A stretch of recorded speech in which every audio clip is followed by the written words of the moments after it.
Kinesiology 223, Chapter 11, still talking leadership, presentation number 5. We're talking about the receiving of messages, the types of listening, and then the book jumps into empathy and caring, which is more about the delivery side as opposed to the receiving side, as you'll see. So with college students, it's a fun little factoid. Because you got to sit through stuff like this, you spend about 25% or 25% of your day, a quarter of your day, listening. They listed as 24%. I'm just saying 25%. And it really encompasses a pretty sizable amount of what you do all the time. But like right now, you have this presentation playing. Are you listening to it? Is it just playing in the background? How engaged are you with the process? Are you taking notes? Are you jotting stuff down? You know, it starts to be, are you following along with your own copy of the book? And it becomes a case of how engaged in the process are you? Are you hearing what I'm saying or are you actively listening? And there's a difference. And I will tell you, when you're a coach, you have to be able to cultivate the active listening side to get your athletes to really key in. And I will say this, you know, you're actively listening, you're aware of the main ideas, and you're able to respond to bullet points that the person is saying when they're speaking with you.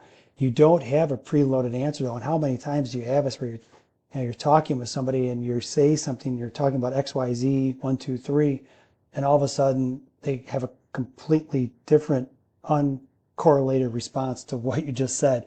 It's because they had a preloaded answer and they really weren't even listening to what you had to say. And then the other part of this, we talked earlier about nonverbal communication. You know, active listening also has its place in terms of being an active listener on the nonverbal side. So, you know, to be actively involved in the process, you got to be plugged in and ready to listen. And it's not enough just to sit there and just listen. Like in this situation where you're going through some of these presentations, you're sitting there and you're listening to me drone on about different things about sports psychology. In this case, leadership. In this case, more specifically, communication. It doesn't give you the chance to dialogue back and forth. Now, we have the ability to do some of that non-verbally within our post and response environment, right? When you have a discussion board, you can do that. And you can then respond to some of your classmates. But we don't have the ability to do things like this. What I hear you saying is this, but let me go ahead and preface this to make sure I have it right. Let me see if I've got this right. You said XYZ. I want to make sure I heard that correctly. Was it XYZ?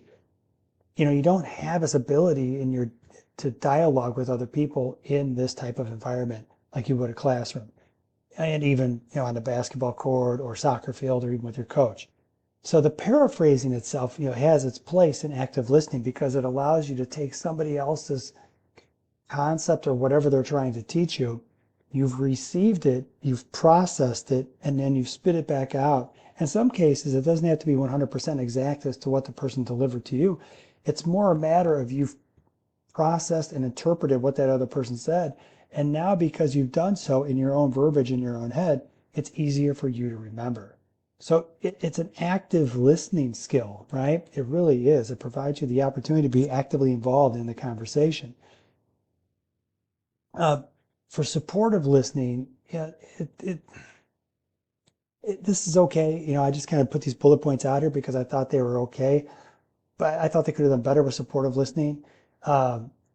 Supportive listening is a little bit different and it has a different context because it has a context of you're there to support the other person while they're talking and they come to you with some kind of crisis or some kind of issue and you're trying to let that other person know that you acknowledge them, you understand what they have to say, and you know, you have these supportive listening behaviors that confirm that you're actually listening to them and you offer some supportive exchange with them in that conversation to not only let them know you're listening, but in some regards to offer a couple suggestions. But you know, this is a bit of a minefield when you start talking about this between individuals who they're just trying to vent and all they're trying to do is vent, and here you are trying to offer solutions, and they don't want solutions, they just want to be able to vent. So sometimes you have to sit there just politely and nod your head and say, yeah, I get what you're saying. Absolutely. Totally. And that's it. I mean, sometimes on the supportive side, that's all you're doing. But you're looking at having the ability to have that supportive verbiage for that person, put 3 words together there. And then you're also offering confirming behaviors, whether it's head nod, I hear, okay, so if I'm hearing correctly, maybe some hand gestures. And it becomes part of that verbal and nonverbal package of communication. And the listening behaviors that you'll have, and this kind of holds true just in general, but let's just go through these real quick. You're not talking across the room. It may be a couple feet away. You don't have to be in their own personal space, but you're close enough to listen. You're close enough to have a conversation, have a dialogue, yeah, within a normal tone and normal volume. You're maintaining eye contact with that person. You have appropriate facial gestures. You're facing a speaker. And I've had conversations, and I love doing this to people who do this to me, where when you talk with them, they like kind of turning sideways, kind of oblique to you.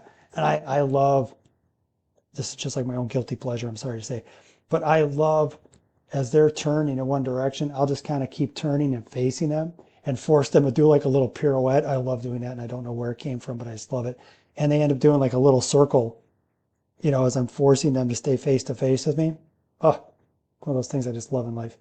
But the point is, that person who is trying to talk with you and they're talking kind of obliquely, they're no longer talking to you. They're basically talking to, out the side of their mouth at you. And it's really annoying, but it's also one of those things where it's disrespectful because they're not talking with you. They think something out here is way more important than actually looking at you and having a conversation with you. So, I don't know, maybe you'll find some things you can do to play with people who do that to you. All right, so communication and communicating in general, it requires an awareness of how others react to your communication, and I would say also the communication, what it is you're delivering to them. I would say in some regards, when you're talking with people, depending how your audience responds, you have to be flexible, and you have to be kind of aware. This is what they call aware listening, and be aware of your audience. And you'll find that in some cases, you may have some barriers and you might have some things where you break down in communication. So if your audience is one-on-one, this is easy to read. If you're somebody who's in a lecture hall lecturing to 100 students and they're like all asleep, that's all nonverbal, and they're telling you your lecture's a dud. You kind of move on and do something different.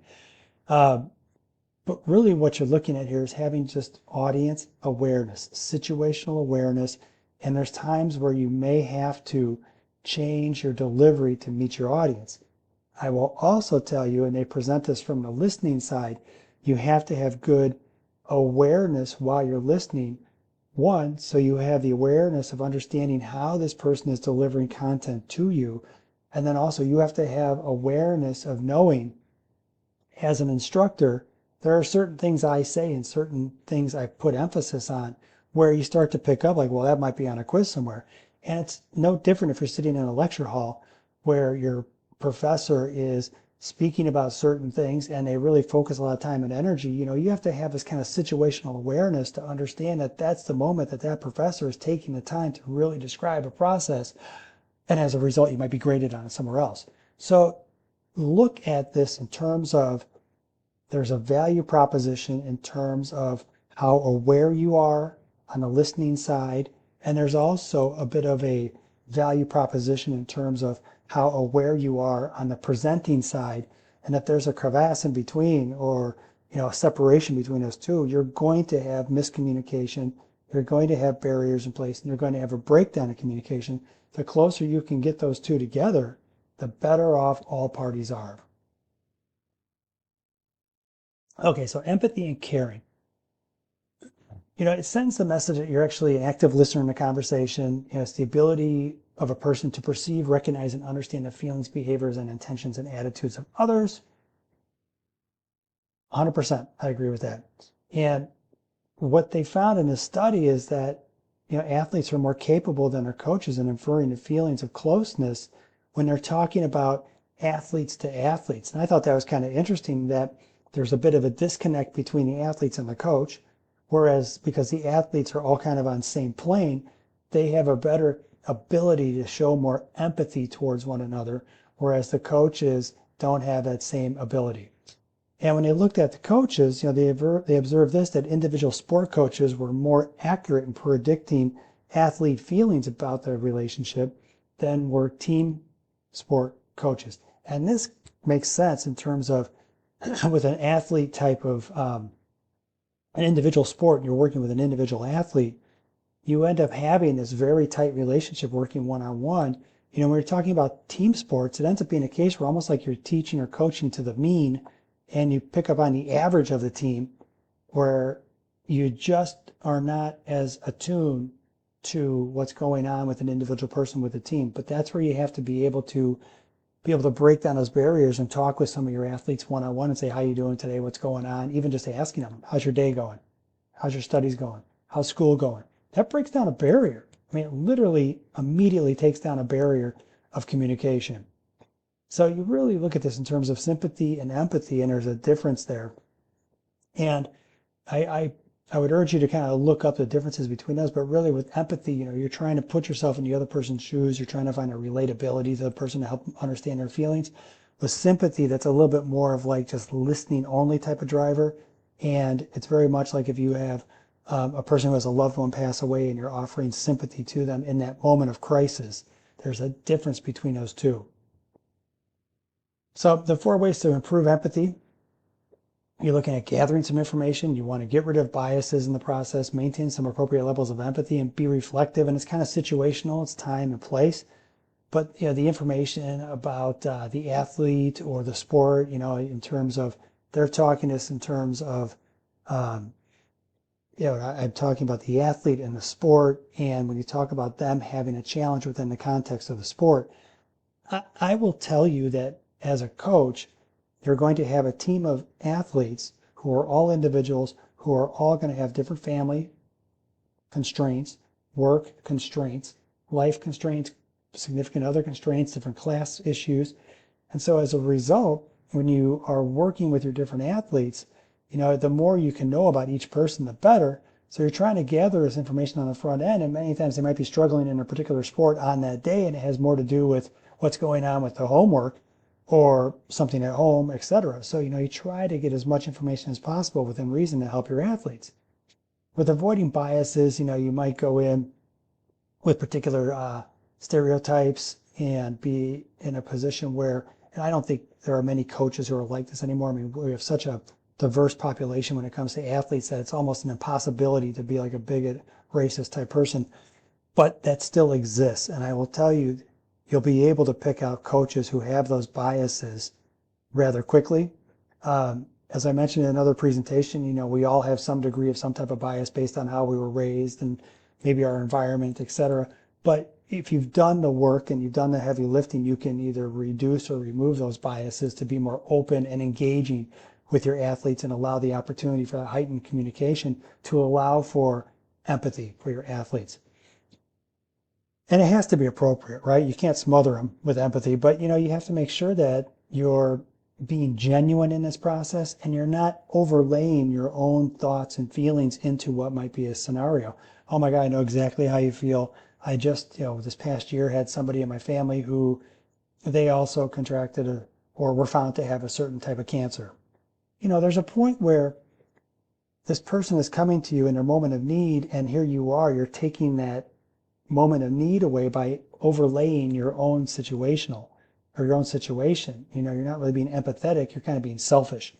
And then be reflexive, constantly reflect on your own interactions with the athletes so you can better understand why you and your athletes act in certain ways in certain situations. I mean, you might have some stuff that are triggers as well. When an athlete comes to you with a problem and you won't even realize you have that landmine, and you have to be quick to kind of navigate that and say, oh my God, you know what, I'm sorry for your family member. I remember something like that in my family, but let's talk more about your situation right now, right? So the process of caring, whether it's actual or perceived, it creates a stronger coach-athlete relationship and reduces the likelihood of antisocial behavior. Pretty much what they're saying here, and I tried to encapsulate that into a tight little paragraph for you. And it's a safe, supporting, invitive type of environment, and it provides the experience of people being valued and respected. So with that, guys, empathy and sympathy are very close, but understand they're different. And realize when you're working with your athletes, you may be called to action to actually just sit and listen to them as opposed to bark out orders.